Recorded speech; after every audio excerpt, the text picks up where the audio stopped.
cheia de conversas de Deus. Quem é? É a Rai Santana Nascimento. Eu espero que você já tenha feito a sua inscrição no meu canal. É Rai Santana Nascimento, o meu canal. E eu conto com as suas orações. Eu sei que Deus está nos edificando, está falando conosco. E você pode convidar outras pessoas para estar entendendo mais um pouquinho do que Deus quer falar a mim, a você. E juntos nós iremos crescer espiritualmente. Isso porque nós vamos abrir a Bíblia e vamos fazer a leitura da palavra, porque se eu sou cheia de conversas de Deus, essas conversas têm que ser extraídas na palavra de Deus. Então vamos ver aqui Mateus capítulo 5, versículo 21. Você que vem me acompanhando, por favor, veja desde o primeiro vídeo, daqueles vídeos que eu falo histórias impactantes. Veja do primeiro e vá continuando, porque senão você não vai entender o propósito dessas nossas conversas de Deus. Mateus 5, 21. Ouviste que foi dito aos antigos: não matarás, mas qualquer que matar será réu de juízo. Vamos ficar por aqui? Não matarás, mas qualquer que matar será réu de juízo. Se você quiser ver mais um pouquinho, vamos para o 22 e 23, que diz assim: eu, porém, vos digo que qualquer que, sem motivo se encolerizar contra seu irmão, se encolerizar. Olha, com Jesus é tudo diferente, viu? Ele veio salvar o que se havia perdido. Havia se perdido todos os ensinamentos de Deus, havia uma distorção de todo o ensinamento de Deus. E Ele está reconstruindo tudo. Ele está dizendo que não é somente matar, hein? Mas se você se encolerizar contra seu irmão, sem motivo, será réu de juízo. Não somente porque matou, mas se encolerizar contra o seu irmão, sem motivo, será réu de juízo. E qualquer que disser a seu irmão, raca, será réu do sinédrio, e qualquer que lhe disser louco, será réu do fogo do inferno. É sério, com Jesus é muito sério. Eu não sei onde encontraram essa graça, que eu não sei que graça é essa que encontraram, que vivemos de qualquer jeito, é porque estamos na graça. Pela graça somos salvos mediante a fé. Isso não vem de nós, é dom de Deus, não vem das obras, para que ninguém se glorie. Efésios 2:8. Pronto, está tudo resolvido. É assim que estamos vivendo o Evangelho. Numa graça estranha que eu não sei onde veio, porque eu estou vendo o meu Senhor Jesus falando aqui em Mateus capítulo 5, versículo 21 e 22, que até se chamar o irmão de louco é réu do fogo do inferno. E a gente está vendo uma situação muito diferente, não é verdade? Mas eu quero lembrar você que eu estou trazendo esses textos da Bíblia, mostrando para vocês tudo que o Senhor Jesus Cristo estava fazendo durante os 33 anos que ele passou aqui na Terra. Reestruturando, mudando aquela estrutura velha para uma estrutura nova, aquelas distorções todas que foi feita durante o período que profetas, reis, sacerdotes, juízes conviveram liderando o povo de Israel. O povo distorceu tudo e quando o dono da seara chegou, não tinha mais nada. Olha ele, começando tudo do básico, tudo do princípio, recomeçando tudo. Não é só não matar, queridos, não matarás. Quando o Senhor Deus falou não matarás, ele pensou no amor. Ele quis falar que quem ama não mata, nem usando uma arma, não mata com a língua, não mata com as atitudes. Quem ama não mata. Então, tudo é o amor. E Jesus resumiu nisso, em dois mandamentos: amar o próximo como a si mesmo e a Deus sobre todas as coisas. E agora, para conseguir que este povo entenda, Aí que estão as coisas, ele está nas minúcias. Ele está dizendo aqui no versículo 21 do capítulo 5 de Mateus, que o Senhor Deus falou que não era para matar. E ele agora está esmiuçando este assunto, dizendo: e eu vos digo que se alguém chamar o seu irmão de louco, já é réu do fogo do inferno. Você imaginou o que significa ser louco? Quando a pessoa perde o domínio do seu cérebro, quando o cérebro não tem mais a direção do nosso corpo, da nossa vida, quando o cérebro está incapacitado para agir, é o final de tudo, queridos. Quantas vezes eu tive momentos difíceis na minha saúde, mas eu estou com minha mente saudável, então o que eu fazia? Imediatamente eu lembrava do versículo de Êxodo 15, 26, repetia: eu sou o Deus que te sara. Aí eu repetia, naquele momento de dor, de enfermidade, ia lá para Mateus capítulo 10, versículo 1, que Jesus diz que cura toda doença e toda enfermidade, repetia. E eu estou aqui aos 72 anos, porque minha mente saudável me fazia lembrar da palavra de Deus o tempo todo.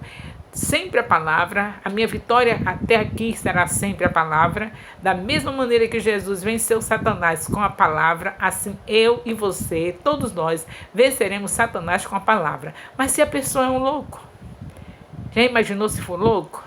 Não lembra de nada, não sabe o que significa o que está falando. Então é a pior coisa no ser humano, a pior doença é quando o cérebro adoece. E quantas vezes a gente chama as pessoas de um modo tão diferente, sem saber o que está falando? Você é um louco, não dizemos isso? Pô, Jesus está falando, porque Jesus é radical, você sabe, né? Claro, todo aquele que é santo, que procura ver santidade, pode ser radical. Jesus podia ser radical, ele não pecou em nada. Se você anda na santidade, também pode ser radical. Se você for como Paulo, veja como Paulo era radical, porque um apóstolo que até nem casou para viver totalmente para Deus. Então ele era radical. Cada um que abandona tudo para viver para Deus é radical. Porque está com o Deus vivo e poderoso que é radical, com Jesus Cristo maravilhoso que é radical, com o Espírito Santo que é radical. Se nós estamos nessa convivência com essa trindade que é radical, não podemos deixar de ser. Você pode ver qualquer servo de Deus que se destaca na convivência com Deus, ele é radical. Então Jesus não foi falar para eles: não matem, tantos que não estavam matando por outros motivos. Não estava com a arma por outros motivos, porque queria uma posição diante das pessoas, queria ter uma vida de destaque como religioso, ou dono de seitas, ou qualquer coisa assim. Então eles não podiam andar com a arma para matar ninguém. E não matava com a arma, matava de uma maneira sutil, pela indiferença, pela falta de amor, pelas atitudes. E aí estava matando as pessoas aos poucos, sem sair da sua posição que eles queriam. Eram os doutores da lei, os escribas, os fariseus, que viviam matando o tempo todo, mas que ninguém sabia, porque era de uma maneira sutil. E Jesus foi direto no assunto. Direto no assunto. Se chamar de louco. Eles estavam se achando, se orgulhando, porque eles não matavam. Estavam na frente de um povo, eram autoridades religiosas, porque vocês não se enganem. Quem matou Jesus não foi aquela multidão. A multidão foi apenas usada, porque eles eram dominados, não é? Dependiam deles. E aí as autoridades religiosas só foi estimular. E a multidão gritou: solta Barrabás e mata Jesus chamado Cristo. Mas quem fez tudo foram as autoridades religiosas. Eles estavam cheios de leis distorcidas, inclusive essa: não matarás. Então ninguém portava uma arma, ninguém tentava agredir alguém com a arma, porém matava pelas atitudes. Sabe lá o que significa ser indiferente? A indiferença é uma morte de uma maneira muito lenta que nós providenciamos para alguém. Seja indiferente com alguém, ou então passe por indiferença para você ver que morte terrível. Pois é, queridos, nós estamos falando do que Jesus estava fazendo durante o período que esteve aqui. Ele estava reestruturando, dando uma nova estrutura para Israel, que durante anos e anos foi acompanhado por profetas, juízes e sacerdotes, e que não continuaram, não obedeceram e estavam totalmente despercebidos, totalmente distantes de Deus. E agora eu quero dizer para você, não é diferente no nosso tempo. O apóstolo dos apóstolos levantou apóstolos na terra. É Jesus Cristo, apóstolo dos apóstolos, Senhor dos senhores. Ele levantou apóstolos. Ele já deixou escrito há 2000 anos atrás, na sua palavra, que deveria haver bispos, pastores, apóstolos, profetas. Ele já deixou tudo certinho, não é? E agora, nós sabemos que o apóstolo dos apóstolos, ele deixou os apóstolos como um modelo para sofrimento, parecido com ele, parecido com Jesus. Todos devem estar parecidos com Jesus, mas o apóstolo tem por obrigação de ser parecido com Jesus. Estar no meio das multidões, falar para as multidões, ter uma multidão nas suas mãos, e isso já diz tudo. Se você está trabalhando como gente, já sabe o que é que está acontecendo, né? Mas nós vamos prosseguir trabalhando com gente, porque foi isso que Jesus nos ensinou.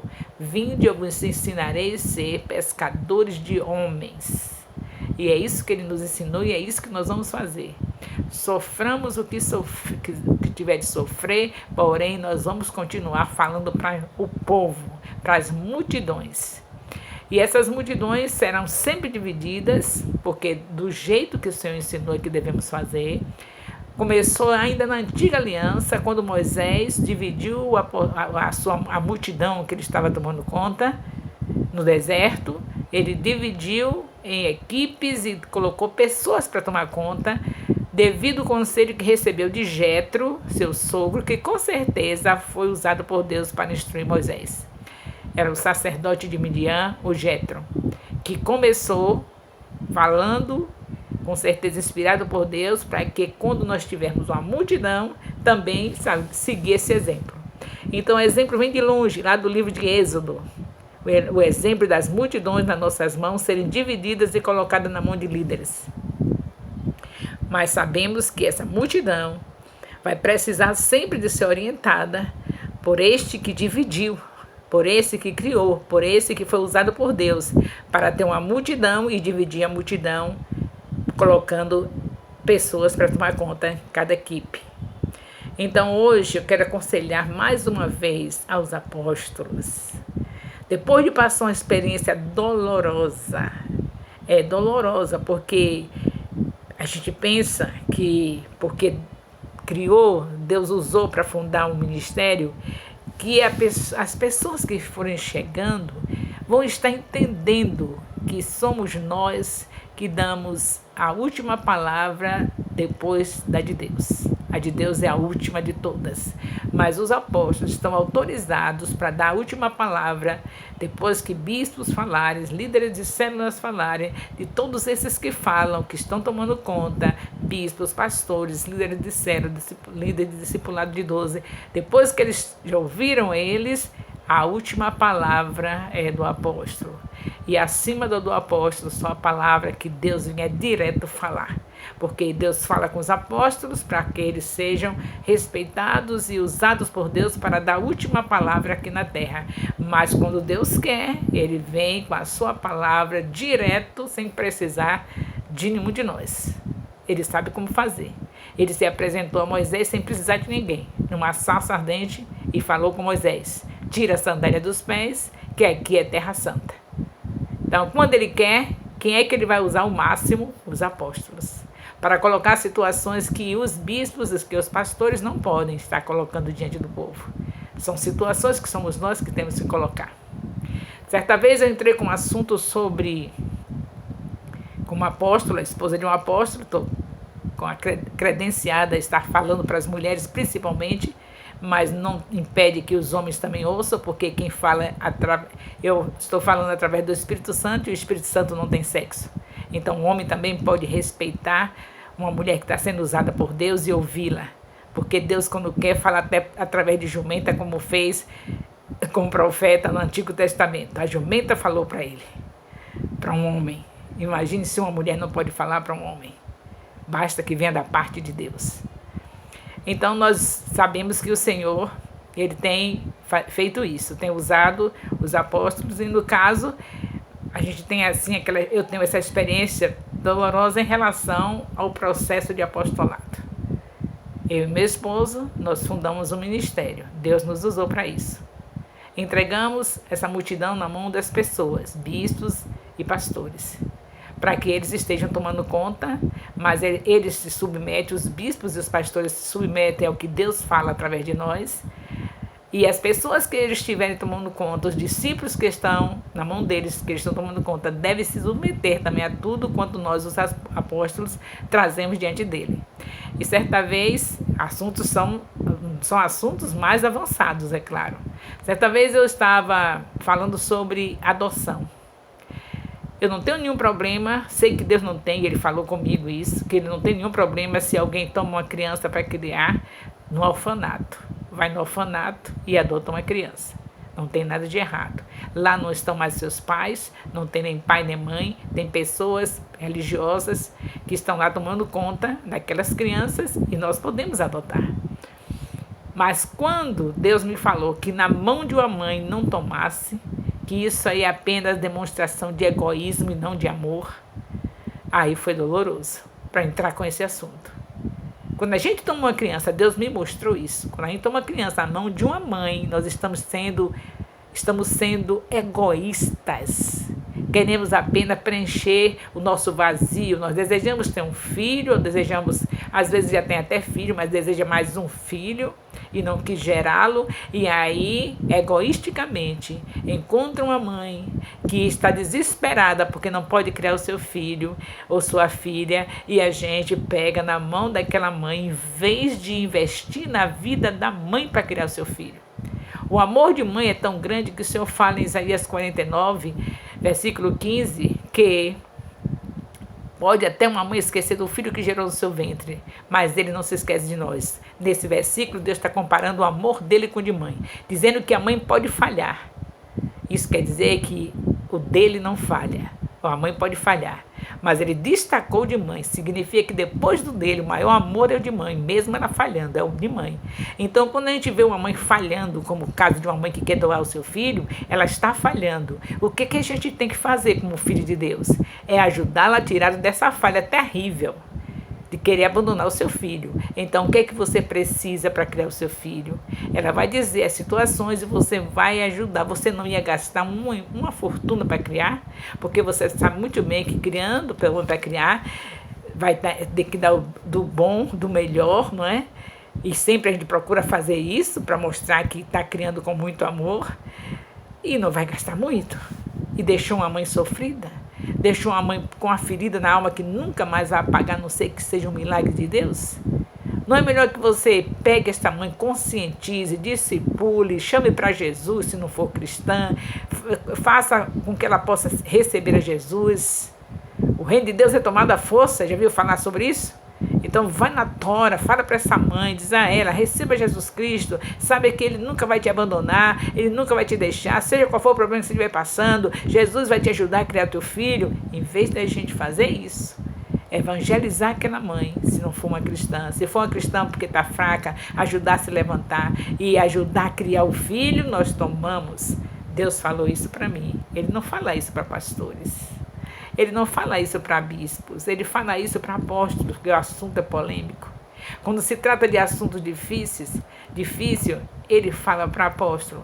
Eu não era nem apóstola na época, mas o Senhor já ia me tornar um apóstolo, e ele sabia disso. Então ele sabia que assuntos como esse tinham que ser através de mim, através dos apóstolos. Assuntos polêmicos, assuntos que Deus só entrega aos apóstolos. E eles com firmeza declaram, porque eles ouvem a Deus no máximo que tem que ser ouvido. Então isso é algo terrível, a gente sofre por causa dessas coisas, porque as pessoas estão acostumadas àquele evangelho que não é da cruz. Imagine Jesus Cristo falando, se chamar o irmão de louco, Se chamar alguém de louco, não era uma coisa parecendo que era uma barbaridade isso? Que se chamar o irmão de louco vai ser réu do inferno? Pois a mesma coisa, se tomou a mãe, uma criança na mão de uma mãe, a Bíblia não está dizendo que vai acontecer não, mas não é bom. A gente só sabe que aquilo que não é bom, o que é que você tem que fazer se você já tomou uma criança e está criando? Pedir perdão a Deus, porque ainda bem que nós temos a solução. Hoje não é mais o tempo da gente estar somente lendo Lamentações 3:39, dizendo: de que se queixará o homem dos seus próprios pecados? Hoje não é mais o tempo que eu fico somente dizendo: oh meu Deus, eu tenho que me queixar dos meus pecados. Não, é o tempo onde eu sei que está escrito em 1 João 1:9, que se eu confessar os meus pecados, Ele é fiel e justo para me perdoar e me purificar de toda injustiça. Então, o que é que você tem que fazer? É sair blasfemando, me condenando porque trouxe essa palavra da parte de Deus? Ou pedir perdão pelo seu pecado de ter tomado uma criança na mão de uma mãe para simplesmente estar maciando o seu ego e a sua demonstração de que você realmente era egoísta?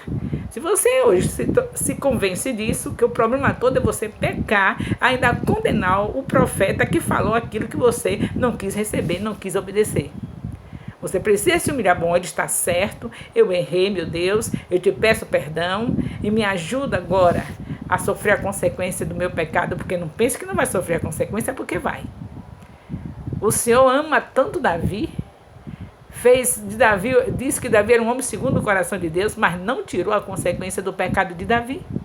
Tirou? Davi teve que sofrer a consequência, um filho revoltado contra ele, querendo matá-lo. Olha, foi tanta miséria que aconteceu na família de Davi, nos filhos de Davi, tudo por causa daquele pecado dele com Batseba, e o pecado de ter matado o marido de Batseba de uma maneira indireta. E Deus, vendo o quebrantamento de Davi, se humilhando diante dele, chamou Davi homem segundo o coração dele, mas não tirou a consequência do pecado. Então, quando você ouvir os apóstolos, em vez de você querer aumentar o sofrimento dos apóstolos, se renda a Deus, porque Ele está trazendo recados de Deus. Se renda ao Senhor, se humilhe, reconheça que Ele está trazendo para você aquilo que você precisa ouvir. E aí, pecados confessados não têm validade. Apenas as consequências, e mesmo assim o Senhor não te abandona no sofrimento das consequências dos seus pecados. Ouviste o que foi dito? É assim que Jesus falou em Mateus 5, 20, 21 e 22, não foi? Ouviste o que foi dito? Não matarás. Mas depois ele disse o quê? Eu, porém, vos digo que se chamar o seu irmão de louco, já é réu do fogo do inferno. Então, está ouvindo o que está sendo dito? Não tome uma criança na mão de uma mãe para criar. Tome no orfanato. Mas se você já tomou, peça perdão a Deus, em vez de ficar aí procurando condenar quem Deus está usando para trazer a palavra que Ele quer que você ouça, porque é claro que você não está ouvindo o que gosta, mas está ouvindo o que Deus queria que você ouvisse. Em vez de você condenar a pessoa que está falando, você simplesmente vai pedir perdão dos seus pecados. Ele perdoa e tenho certeza que mesmo que tenha que sofrer as consequências, Ele não te abandonará. É para isso que são os apóstolos, queridos. Para trazer assuntos que você nem imaginava. Foi para isso que Jesus veio, o apóstolo dos apóstolos. Trazer assuntos para Israel que Israel nem imaginava. Distorceu tudo que Deus falou e agora teve que ouvir na essência como Deus realmente estava falando com eles através de Jesus e seu Filho. E eles não aceitaram e mataram Jesus. Mas você não vai fazer o mesmo. Não vai ser um matador de apóstolos, né? Nem de apóstolas. Você vai simplesmente se render a Deus, porque Jesus está voltando. Não é tempo mais de brincar de Deus. É tempo de se arrepender dos pecados, porque eu tenho a certeza que está chegando aquele dia que Ele irá dizer: vinde benditos do meu Pai, porque quando eu estava com fome, me deste de comer. Certo? Benditos do meu Pai, é isso que você tem que ouvir. Então, em vez de condenar os apóstolos, ouça-os, obedeça, para que o nome do Senhor seja glorificado na sua vida e você receba esse vinde benditos do meu Pai. Bem, queridos, eu sei que você já foi relembrado em relação ao meu canal, mas quero relembrar mais uma vez. É Rai Santana Nascimento. Eu conto com a sua inscrição e conto também com as suas orações, porque Deus tem muito para falar conosco. mesmo sendo coisas que a gente não queria ouvir, mas com certeza aquilo que nós estamos precisando ouvir. Deus abençoe a todos. Beijo no coração. Até já no próximo vídeo, se Deus nos permitir.